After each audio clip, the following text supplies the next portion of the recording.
Hello बच्चों, कैसे हो? ठीक हो सारे? तो welcome to my channel Science Guru और मैं हूं आपका अपना शिवम शर्मा। तो आज मैं लेके आया हूं बहुत ही इंपॉर्टेंट टॉपिक जिसको बोलते हैं ओम्स लॉ। और इलेक्ट्रिसिटी का मोस्ट इंपॉर्टेंट टॉपिक है जिसके अंदर हम बात करने वाले हैं ओम्स लॉ के बारे में। देखो, जितनी बड़ी बैटरी लगाऊंगा करंट उतना ज्यादा फ्लो करेगा। इधर तुम्हें पता ही है, जितना ज्यादा करंट दूंगा चीज उतनी ज्यादा मतलब तेज जलेगी। बल्ब में ज्यादा करंट दोगे तो बल्ब ज्यादा ग्लो करेगा। ठीक है, मतलब पावर रेटिंग के हिसाब से वो अलग कंसेप्ट है, उसको ना डालते हुए। तो अगर मैं पोटेंशियल बढ़ाऊंगा मतलब बैटरी बड़ी लगाऊंगा तो करंट ज्यादा निकलेगा। तो बस फिर वही सब चीजें, छोटी सी चीज है, बेसिक से फटाफट समझाता हूं और फिर न्यूमेरिकल करते हैं। बहुत बढ़िया बढ़िया न्यूमेरिकल करेंगे, ध्यान देते हैं। Potential difference is directly proportional to current. ध्यान रखना, टेम्परेचर रिमेन्स कांस्टेंट। क्योंकि अगर मैं टेम्परेचर बढ़ाऊंगा या कम करूंगा तो क्या होगा वो मैं बताऊंगा। क्यों? क्योंकि वो रेजिस्टेंस का कंसेप्ट है, अभी नहीं है। So potential difference is V and directly proportional to current. तो भाई करंट बढ़ गया है क्योंकि पोटेंशियल डिफरेंस बढ़ा दिया। लेकिन सोच के देखो, अगर एक लंबी सी वायर है और पोटेंशियल डिफरेंस बढ़ाएंगे तो करंट सेम बढ़ेगा। या मान लो एक इतनी मोटी वायर है, एक इतनी पतली वायर है, तो क्या दोनों में पोटेंशियल डिफरेंस बढ़ाऊंगा तो करंट सेम बढ़ेगा? नहीं, सेम नहीं बढ़ेगा। क्यों? क्योंकि दोनों का एरिया और लेंथ अलग अलग है, तो करंट रुकेगा। कैसे रुकेगा? तो भाई उसके लिए हम लगाते हैं V is directly proportional to I R. Oh sorry, V is equal to I R. No, R is basically क्या है? एक तरह का कांस्टेंट जो हमने लगा दिया है। एंड R करेगा क्या? ये करंट को रोकेगा। और किस पे डिपेंड करेगा? लेंथ पर, एरिया ऑफ क्रॉस सेक्शन पर। क्लियर है? तो यहां पे जो रेजिस्टेंस है, रेजिस्टेंस क्या कर रहा है? करंट को रोक रहा है। दोबारा बताता हूं, ओम लॉ कहता है that potential difference is directly proportional to current. और अगर पोटेंशियल डिफरेंस बढ़ेगा तो करंट बढ़ेगा। लेकिन क्योंकि वायर मोटी होती है, पतली होती है, वायर लंबी होती है, छोटी होती है, तो ये करंट रुकता रहता है। कैसे रुकता है? तो ये रोकेगा रेजिस्टेंस भाई साहब। अब ये रेजिस्टेंस भाई साहब लेंथ पे भी डिपेंड करेंगे, एरिया ऑफ क्रॉस सेक्शन पे भी डिपेंड करेंगे कि वायर मोटी है या पतली है, और साथ में भी डिपेंड करेगा ये टेम्परेचर के ऊपर। टेम्परेचर बढ़ेगा तो रेजिस्टेंस भी बढ़ जाएगा। सुना होगा तुमने अक्सर मम्मियों को कहते हुए घर पे, मम्मियां बोलती है कि भाई पंखा गर्म हो गया है, बंद कर दे, ठंडा हो जाने दे पहले से। पंखा ठंडा कर लेंगे फिर चला लियो। क्यों? क्योंकि उन्हें भी पता है, वो भी इतना साइंस जानती है, उन्हें पता है कि अगर रेजिस्टेंस सॉरी अगर टेम्परेचर बढ़ा तो रेजिस्टेंस भी बढ़ जाएगा। मम्मियों को भी इतनी साइंस पता है, तुम्हें ही नहीं पता है, बस तभी तुमसे न्यूमेरिकल नहीं हो रहे। ध्यान दो। तो यहां पे R क्या चीज है? यहां कांस्टेंट है। एंड इट एक तरह का रेजिस्टेंस है जो क्या करेगा? Resist the flow of electric current. तो भाई करंट को जो रोक देगा वो रेजिस्टेंस है। अब किस पे डिपेंड करेगा ये अगले टॉपिक में पढ़ना है, लेकिन अभी थोड़ा बहुत जब तुम जानना चाहते हो तो बता देता हूं किस किस पे डिपेंड करेगा। एक तो करेगा लेंथ के ऊपर और एक करेगा एरिया ऑफ क्रॉस सेक्शन के ऊपर। इसके साथ में और भी चीजें होती है, जैसे टेम्परेचर है भाई, कि टेम्परेचर बढ़ जाएगा तो रेजिस्टेंस भी बढ़ जाएगा। और इसके अलावा एक चीज और आती है, मटेरियल। तुमने इस वाले टॉपिक में अगले वाले टॉपिक का भी समझ लिया, तुम्हें पता है, तुम चालाक बहुत हो वैसे। तो देखो, रेजिस्टेंस बेसिकली चार चीजों पे डिपेंड करता है। नंबर 1 लेंथ, दूसरा एरिया ऑफ क्रॉस सेक्शन, तीसरा टेम्परेचर, चौथा मटेरियल। मतलब अगर लेंथ बड़ी कर दोगे तो रेजिस्टेंस हो सकता है कम या ज्यादा हो जाए। एरिया को अगर मोटा कर दोगे तो रेजिस्टेंस हो सकता है कम या ज्यादा हो जाए। कम होगा ज्यादा होगा ये नेक्स्ट क्लास में बताऊंगा, अभी नहीं बताऊंगा। बस ये ध्यान रखो कि अगर लेंथ बढ़ेगी या फिर कम होगी तो रेजिस्टेंस चेंज हो जाएगा। ठीक है, ये ध्यान रखना। टेम्परेचर बढ़ेगा तो मैंने बता ही दिया है, मम्मी वाला एग्जांपल, वो क्या होता है? रेजिस्टेंस बढ़ जाता है। और मटेरियल, मटेरियल पे क्या मतलब, अब तुमने देखा होगा वायर कॉपर की भी आती है, वायर सिल्वर की भी आती है, वायर एल्यूमिनियम की भी आती है। सिल्वर की नहीं आती है, सिल्वर की महंगी बहुत होती है, लेकिन बन सकती है। देखो, कॉपर की वायर भी आती है और एल्यूमिनियम की वायर भी आती है, दोनों में अलग अलग ग्रेडिंग होती है, किसी में मिलावट होती है, किसी में नहीं होती है। तो जो प्योर कॉपर की वायर होती है ना, उसमें से करंट बहुत बढ़िया फ्लो करता है और इसीलिए वो महंगी भी होती है। क्यों बोलते हैं कि घरों में लगाओ तो कॉपर वायर ही लगवाओ? क्यों? क्योंकि कॉपर वायर का रेजिस्टेंस कम होता है, और कॉपर वायर का रेजिस्टेंस होगा तो करंट धड़ाधड़ धड़ाधड़ धड़ाधड़ फ्लो करेगा, और इसलिए कॉपर की वायर होती है महंगी। अपने साथ वाले इलेक्ट्रिसिटी दुकानदार से पूछ लेना जिससे वायर लेके आते हो, वो भी तुम्हें इतनी साइंस बता देगा, लेकिन तुम्हें नहीं आएगी। देखो आगे ना, अगर हम बात करें एसआई यूनिट। अब मुझे ये बताओ कि सर ये आर को मेजर कैसे करेंगे? मीटर में करें? नहीं। किलोग्राम में करें? नहीं।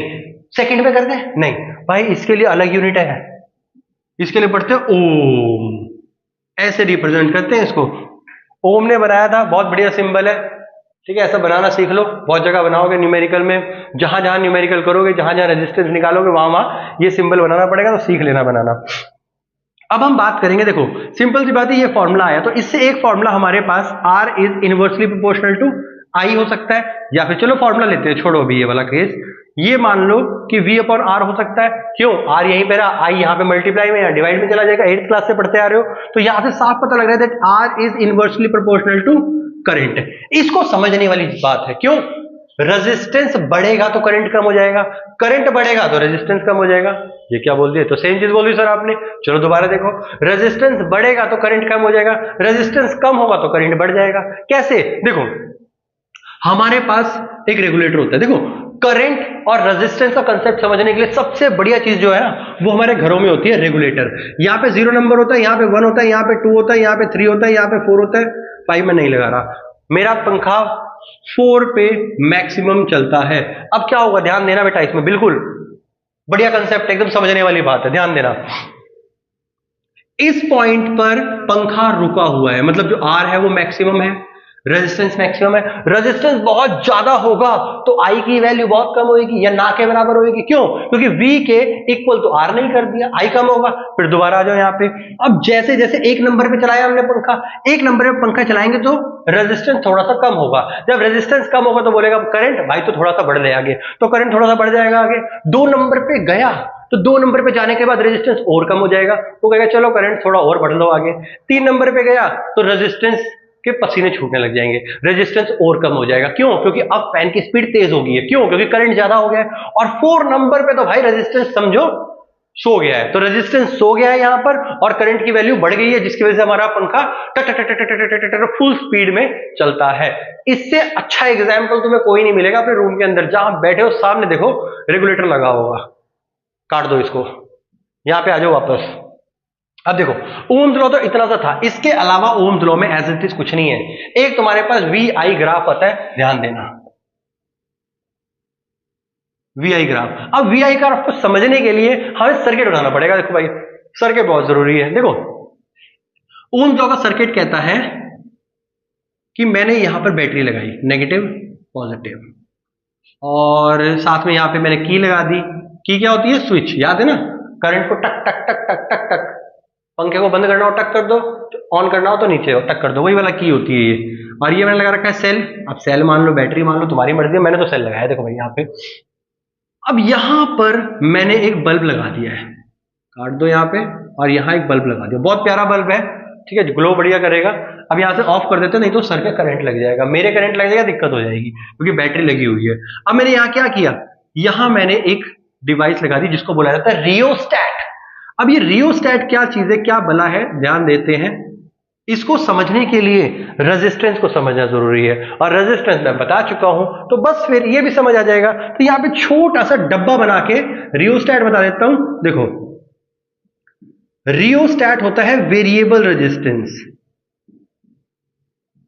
अब जो रेजिस्टेंस की वैल्यू होती है ना, वो एक होती है, 5 ओम, 6 ओम, 7 ओम, 8 ओम। लेकिन हमारे घर में जो रेगुलेटर लगा हुआ है इसमें तो बहुत सारी है।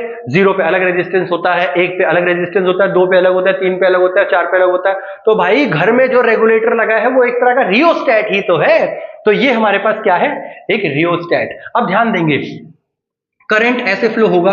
अब करंट यहां से फ्लो होगा, अगर इस रियोस्टैट को तुमने यहां रखा होगा, करंट यहां से आया आया आया और यहां से ऐसे चला जाएगा। अगर तुम इसको स्लाइड करके थोड़ा सा आगे कर दो, अब क्या हुआ? ब्रेकर कम मिल गए। रेजिस्टेंस एक तरह का ब्रेकर है, समझ लो बस। ब्रेकर ज्यादा होंगे, करंट धीरे धीरे चलेगा, जैसे हम गाड़ी लेके धीरे चलते हैं। और अगर रेजिस्टेंस कम होगा तो मतलब ब्रेकर कम है और गाड़ी हम एकदम से तूफान मेल की तरह लेके जाते हैं। सिंपल सी बात है बेटा, रेजिस्टेंस बिल्कुल ब्रेकर है। ब्रेकर ज्यादा, करंट कम, मतलब हमारी स्पीड कम। और ब्रेकर कम मतलब रेजिस्टेंस कम, तो करंट फुल ऑन भागेगा बिना किसी रुकावट के। यहां तक समझ आया? बहुत बढ़िया। चलो आगे बढ़ते हैं। हमने जैसे ही ऑन किया ये बल्ब ग्लो करना स्टार्ट कर दिया और एक बहुत अच्छी ब्राइटनेस दे रहा है। लेकिन अगर मैं स्लाइड करके यहां लेके आ जाता हूं, अब इसे इतना सारा रेजिस्टेंस मिलेगा, ध्यान देना। अब इतना सारा रेजिस्टेंस मिलेगा तो करंट की वैल्यू अपने आप कम हो जाएगी। जैसे जैसे आर बढ़ाओगे वैसे वैसे आई कम हो जाएगा, ध्यान रखना, क्योंकि अब जो करंट जाना है वो यहां से इतना ब्रेकर मिलेगा, इतना सारा आर मिलेगा, रेजिस्टेंस ज्यादा तो करंट अपने आप कम हो जाएगा। इतना समझोगे और बस इसी के साथ हमारा ग्राफ बन जाता है। अब ग्राफ के नाम पे कुछ नहीं है बेटा, एक्स एक्सिस पे तुम यहाँ पे v ले लो और यहाँ पे ले लो i, क्योंकि मैंने साफ बताया वी आई ग्राफ मतलब v मतलब पोटेंशियल, i मतलब करंट। तो यहां पे क्या होगा, तुम्हारा जो ग्राफ बनेगा वो एकदम स्ट्रेट लाइन बनेगा, और ये जो स्ट्रेट लाइन ग्राफ होती है इसकी जो स्लोप होती है, स्लोप वो बताती है रेजिस्टेंस को। फॉर्मूला होता है R is equal to V upon I, मतलब इस पॉइंट पर अगर मुझे R निकालना है तो भाई यहां से ले लो I, यहां से ले लो V, ये V ले लो, ये I ले लो, और फॉर्मूला लगा दो R is equal to V upon I, तुम्हारे पास रेजिस्टेंस आ जाएगा। क्योंकि स्ट्रेट लाइन है तो R की वैल्यू सेम रहने वाली है। ध्यान रखना, अगर तुमने लेंथ नहीं बढ़ाई है तो रेजिस्टेंस सेम रहेगा, अगर तुमने एरिया नहीं बढ़ाया है तो रेजिस्टेंस सेम रहेगा। अगर रेजिस्टेंस बढ़ाना है तो या तो वायर की लेंथ बढ़ा दो या फिर वायर लगा दो मोटकी मतलब मोटी, या टेम्परेचर बढ़ा दो। अब तुम अपनी तरफ से तो बढ़ा नहीं सकते, ये तो जब पूरा दिन पूरी रात पंखा चलेगा तो अपने आप ही गर्म हो जाएगा और रेजिस्टेंस ज्यादा हो जाएगा, रेजिस्टेंस ज्यादा हो जाएगा तो करंट ज्यादा लगेगा, करंट ज्यादा लगेगा मतलब करंट कम हो जाएगा, सॉरी करंट कम लगेगा तो इलेक्ट्रिसिटी ज्यादा यूज होगी उसको उतने घुमाने में, इलेक्ट्रिसिटी ज्यादा यूज होगी तुम्हारा बिल ज्यादा आएगा, तुम्हारा बिल ज्यादा आएगा तो घर पे गालियां पड़ेंगी, घर पे गालियां पड़ेंगी तो अपने आप ही कम कर दोगे ना इसे, मतलब चलाना। चलो, तो मुझे लगता है समझ आ गया होगा, इतनी मुश्किल कंसेप्ट था नहीं, क्लियर है। ये सारा का सारा कंसेप्ट हमारे पास दिखाई दे रहा है, ये सारा ओम्स लॉ है। अब ध्यान रखना हर एक का ओम्स लॉ अलग होता है। कैसे, वापस आ जाओ, कहां लिखूं, चलो बोर्ड पे इरेज करते हैं फिर बताता हूं।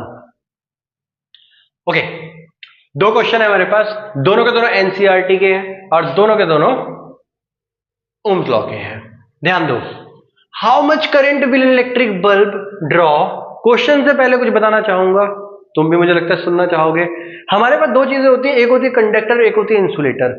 करंट कंडक्टर में अच्छा फ्लो करता है, करंट कंडक्टर में अच्छा इसलिए फ्लो करता है क्योंकि उसका रेजिस्टेंस कम होता है, और इंसुलेटर में करंट फ्लो नहीं करता क्योंकि उसका रेजिस्टेंस ज्यादा होता है। सिंपल, आया समझ। मैंने बताया था रेजिस्टेंस मटेरियल पे डिपेंड करता है, तो यह करता है ना। अगर मेरे पास लकड़ की चीज है, वुड की चीज है, उसमें से करंट को मेरे को फ्लो करवाना है तो करवा ही नहीं पाऊंगा। क्यों? क्योंकि उसका रेजिस्टेंस ही इतना ज्यादा है कि मैं जितना मर्जी पोटेंशियल डिफरेंस अप्लाई करूं उसमें से करंट फ्लो ही नहीं करेगा। और ऐसे कंडक्टर है, कंडक्टर का रेजिस्टेंस कम होता है इसलिए उसमें से करंट ज्यादा फ्लो करता है। तो कंडक्टर इंसुलेटर को भी तुम on the basis of resistance नाप सकते हो, बता सकते हो। नाउ क्वेश्चन पे आ जाओ बेटा, ध्यान देना, बिना किसी डायग्राम के हम न्यूमेरिकल नहीं करेंगे, हम हर एक न्यूमेरिकल को डायग्राम के साथ करेंगे, क्योंकि अभी कर लोगे, मैं ये नहीं कह रहा अभी नहीं कर पाओगे, लेकिन आगे अटक जाओगे जाके। तो रेजिस्टेंस के डायग्राम की प्रैक्टिस अभी से ही स्टार्ट कर दो, तभी तुम्हें मजा आएगा। अब ध्यान दो, how much current will electric bulb draw from a 220 volt supply. साफ पता लग रहा है एक इलेक्ट्रिक बल्ब अटैच है 220 वोल्ट सोर्स से। तो मैंने क्या किया, यहां पर एक बल्ब लगाया और बल्ब को अटैच कर दिया एक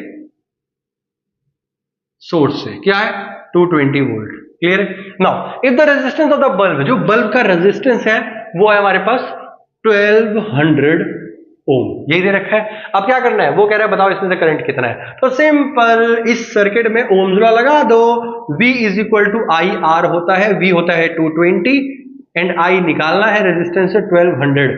तो I की वैल्यू आई 220 बाई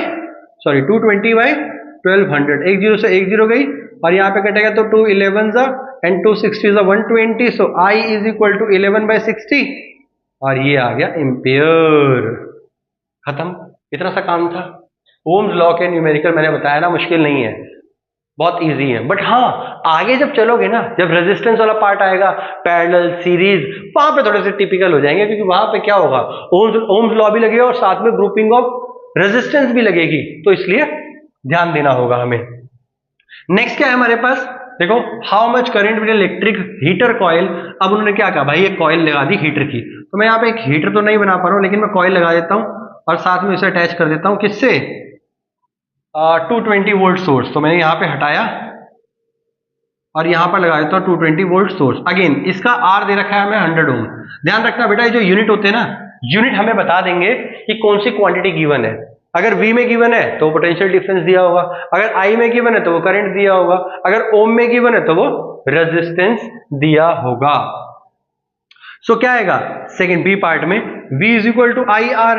अब यहां पे V ये रहा हमारा, तो 220, I अगेन निकालना है, R है हमारे पास 100, तो I यहीं पे रहा, ये मल्टीप्लाई में था डिवाइड चला गया, तो 220 upon 100 is equal to I, 0 से कट गया, and 2.2 ampere is equal to I। तो यहां से हमारे पास I की वैल्यू आई, तो I। नेक्स्ट न्यूमेरिकल पे चलते हैं। अच्छा, इसके बाद एक न्यूमेरिकल करवाऊंगा बहुत जबरदस्त। सोचो अगर हम R को इतना बढ़ा दें तो करंट कितना बढ़ेगा, मतलब समझ नहीं आया, दोबारा बताता हूं। रेजिस्टेंस को डबल कर दो तो बताओ करंट कितना हाफ हो जाएगा, रेजिस्टेंस को 3/2 कर दो तो बताओ करंट कितना हो जाएगा। तो ऐसे ऐसे क्वेश्चन करेंगे। एक क्वेश्चन बताऊंगा, एक बार में सफा चट कर दूंगा कंसेप्ट को, ऐसे फेंक के मारेंगे जैसे वहां से एक बॉल आई और यहां से बैट किया और एक मारा शॉट, ऐसे कंसेप्ट क्लियर करवा दूंगा एक क्वेश्चन के अंदर। वापस यहां पे आ जाते हैं। अब यहां पे बोला गया potential difference between the terminals of the electric heater is 60 volt, मतलब V की वैल्यू हमें 60 वोल्ट गिवन है। When it drawers the current of 4 ampere, I है 4 ampere from the source, what is the current. Question में current देके current पूछ रहे हैं, तुम्हें भी ऐसे हुआ जैसे मुझे हुआ, होना भी चाहिए क्योंकि क्वेश्चन वैसा है। ध्यान दो, वो कह रहा है potential difference between the terminals of an electric heater. Electric heater यहां पे लगा हुआ है और इसको हमने अटैच कर रखा है एक बैटरी से, 60 वोल्ट की बैटरी से। अब इसकी कुछ वैल्यू है R, मुझे नहीं पता, ना क्वेश्चन में गिवन है। क्वेश्चन बोला है ये 60 वोल्ट है और इसमें से करंट कितना निकल रहा है, 4 एम्पियर। बस बात को समझो, बात समझने वाली है, बात बहुत समझने वाली है। मुझे यहाँ पे 60 वोल्ट दिया है, R नहीं दिया है। ध्यान देना, क्या होगा, क्या इस इलेक्ट्रिक हीटर को मैं निकाल कर कहीं और लगाऊंगा, क्या इसका रेजिस्टेंस बढ़ जाएगा? अरे नहीं बढ़ेगा। मैं क्या उसके अंदर कॉइल बदल रहा हूं? नहीं, मैं हीटर का जो कॉइल है इसको एज इट इज यहां से निकाल के यहां लगा दूंगा। जैसे मान लेते हैं कोई वायर है, ये वायर है, इस वायर को यहां रखो, वहां रखो, यहां रखो, वहां रखो, यहां रखो, वहां रखो, तुम्हारे घर रखो, अपने घर रखो, इसका रेजिस्टेंस सेम रहेगा। तो बस फिर यहां से R निकाल लो। R is equal to formula होता है V अपॉन I। तो R निकालने के लिए V कितना आया, 60 अपॉन 4, कटम कटाई करी, एंड 4 1 4, 4 5 50, 4 5 20।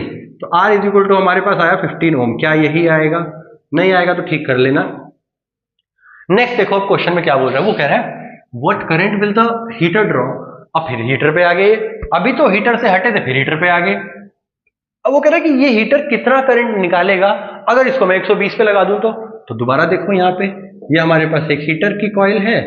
अब मैंने इसे जो लगाया वो लगाया 120 वोल्ट पे, और क्या R की वैल्यू बदलेगी? अरे नहीं बाबा, R की वैल्यू नहीं बदलेगी। क्यों? हीटर तो वही है, हीटर थोड़ी नया लिया है हम, तो R की वैल्यू सेम है। तो यहाँ पे जो सेकंड पार्ट आएगा वो आएगा V is equal to I R. मुझे बताओ V गिवन है, मुझे बताओ क्या I गिवन है, क्या मुझे बताओ R गिवन है। सारी बात तुम्हारी मुझ तक पहुंच रही है और तुम्हारी वजह से ही ये क्वेश्चन कंप्लीट हो गया। देखो ये क्वेश्चन मैं एक बार में बता सकता था, पता कैसे? अगर हमारे पास ये 60 वोल्ट है तो 4 एम्पियर आया है, ये 120 होगा तो ये कितना हो, ये भी डबल हो जाएगा। क्यों? रेजिस्टेंस तो कॉमन है दोनों का।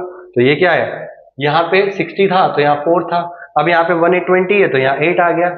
एक नंबर का क्वेश्चन डायरेक्ट कर सकते हैं, लेकिन अगर 2 नंबर में आया फिर क्या करोगे? फिर तो हम फंस जाएंगे ना, नंबर एक ही मिलेगा फिर आंसर लिखने का। तो ये हमारे पास 2 न्यूमेरिकल है, एक न्यूमेरिकल बढ़िया सा और करेंगे, इसके बाद पक्का तुम भी अपने घर, मैं भी अपने घर, मतलब वैसे भी अपने अपने घर हैं, लेकिन फिर भी तुम लोग भी मजे करना, मैं भी मजे करूंगा, मैं भी फ्री हो जाऊंगा। ये क्वेश्चन है, क्वेश्चन कहता है if the ammeter's reading is decreases to 1/2 calculate the resistance offered या चेंज। सिंपल सी बात है, वो ये कहना चाह रहा है, मैं बताता हूँ, ठीक है, क्वेश्चन का मतलब समझाता हूँ। क्वेश्चन अटपटांग सही है, ठीक है, लेकिन समझना सीखेंगे कि कैसे करेंगे, ठीक है, वो समझेंगे। करंट कम हुआ है तो इतना तो पता है रेजिस्टेंस ज्यादा हुआ है, लेकिन कितना वो हमें पता नहीं है, बस वही निकालना है इसमें। क्यों? इसके अंदर 2 फॉर्मूला लगेंगे, एक लगेगा हमारे पास स्टैंडर्ड फॉर्मूला, एक लगेगा कंडीशनल फॉर्मूला। स्टैंडर्ड फॉर्मूला क्या कहता है? चीख चीख के कहता है कि as V is equal to I R. Conditional formula क्या कहता है? V सेम है लेकिन जो करंट है वो क्या हो गया, आई बाय टू, मतलब 1/2 ऑफ आई हो गया। जो करंट है वो क्या हो गया, 1/2, 1/2। मतलब चलो एक काम करते हैं, ऐसा लिखते हैं, जो करंट आई डैश है वो 1/2 ऑफ आई हो गया। तो बताओ आर डैश कितना होगा। तो सिंपल यहाँ पे V is equal to I dash R dash, V same है, ध्यान रखना V सेम है। So V is equal to I dash कितना हुआ, 1/2 आई, एंड आर डैश कितना हुआ वही तो निकालना है। तो अब क्या करना है, डिवाइड कर दो। एक इक्वेशन ये है, एक इक्वेशन ये है, दोनों को डिवाइड कर दो। जब हम डिवाइड करेंगे, डिवाइड 2/1, हमेशा 2/1 करना क्योंकि हमने आर डैश निकालना है। तो ध्यान देना बेटा, R dash I divide by 2, ये देखो क्या किया मैंने, I R dash upon 2 divided by I by 2। अरे समझ आया कि नहीं आया बबुआ, अरे समझ आया कि नहीं आया, दोबारा चेक करो समझ आया कि नहीं आया। अरे सिंपल है, मैंने क्या बताया, ये कुछ नहीं है, ये आई बाय 2 ही है। अरे तो आई आर डैश बाय 2, यहां पे भी क्या किया, I R dash by 2, this upon this, oh sorry I R. समझ कैसे आएगा जब गलत लिखूंगा तो। सर आप बिना क्या बच्चों वाली हरकतें करते हो। अब यहाँ पे देखो, ये V है, ये V है, तो ये ऊपर V आ जाएगा, नीचे V आ जाएगा। समझो क्या करा मैंने, ये V का V यहाँ पे है, ये मैंने उल्टा लिख दिया, शायद तुम्हें समझ नहीं आ रहा है। देखो जरा, ये V इधर है और ये नीचे V इधर है, इज इक्वल टू, ऊपर क्या है आई बाय 2 आर डैश और नीचे क्या है आई आर। अभी तो समझ आ गया होगा, आई से आई गया और कुछ नहीं जाएगा, यहाँ पे V से V गया, क्या रह गया 1 इज इक्वल टू, यहाँ पे कितना रह गया आर डैश अपॉन 2r, ये मल्टी उधर होगा तो r dash is equal to 2 times of r। जो r डैश है वो 2 टाइम्स ऑफ r हो गया, हाँ कि नहीं, यस और नो, हो गया। तो क्या किया, ये मल्टीप्लाई हो गया, वहां हो गया। अगर ऐसे नहीं करना, 100 तरीके होते हैं बेटा फिजिक्स के न्यूमेरिकल सॉल्व करने के। ध्यान दो, दूसरा कंसेप्ट देखो, एक तीर से दो शिकार, क्या बोल दिया मैंने, एक तीर से दो शिकार। जो चीज निकालनी है ना उसको कर लो। r dash is equal to, ये मल्टीप्लाई हुआ 2v बाई आई, और यहां पर r is equal to v upon I. अब डिवाइड कर दो। अब इक्वेशन नंबर 1 ये ले लो और यहां पे इक्वेशन नंबर 2 ये ले लो। तो क्या करेंगे, r डैश इधर है, r नीचे है, ये ऊपर रखा, ये नीचे रखा, ये क्या आ गया 2v बाई आई, यहाँ पे क्या आ गया v by I, v by I, v by I पूरा पूरा कैंसिल, 2 आ गया, r डैश बाई r आ गया, and r dash is equal to 2 times r आ गया। अब चाहे वहां से कान पकड़ लो चाहे यहाँ से कान पकड़ लो, बात तो एक ही है, मैंने भी वही किया, कुछ अलग नहीं किया। तो बस इतना ही, इतना कंसेप्ट करवाने के बाद अब मैं भी थक गया हूँ, मुझे लगता है तुम्हें भी रेस्ट करना चाहिए, 11:15 हो गए रात के। तो बस यहीं तक खत्म करते हैं। अगर वीडियो अच्छी लगी तो लाइक जरूर कर देना, और कोई भी कमी पेशी हो भाई, गलतियां हो बता दिया करो, ठीक है। मैं भी बुजुर्ग हो गया हूँ बुढ़ापा आ गया है तो गलतियां करता रहता हूँ। कुछ गलतियां हो तो कमेंट सेक्शन में जरूर बता देना, नेक्स्ट टाइम ठीक करने की कोशिश करूंगा। तो फिर मिलते हैं अगली वीडियो में, तब तक के लिए ध्यान रखिए और पढ़ते रहिए। एक चीज और, वीडियो अच्छी लगी तो लाइक कर देना, चैनल को सब्सक्राइब कर देना और बेल आइकन दबा देना ताकि वीडियो तुम्हारे तक पहुंच गए। ये मैं नहीं बोलूंगा, बस ध्यान रखना और पढ़ते रहिए।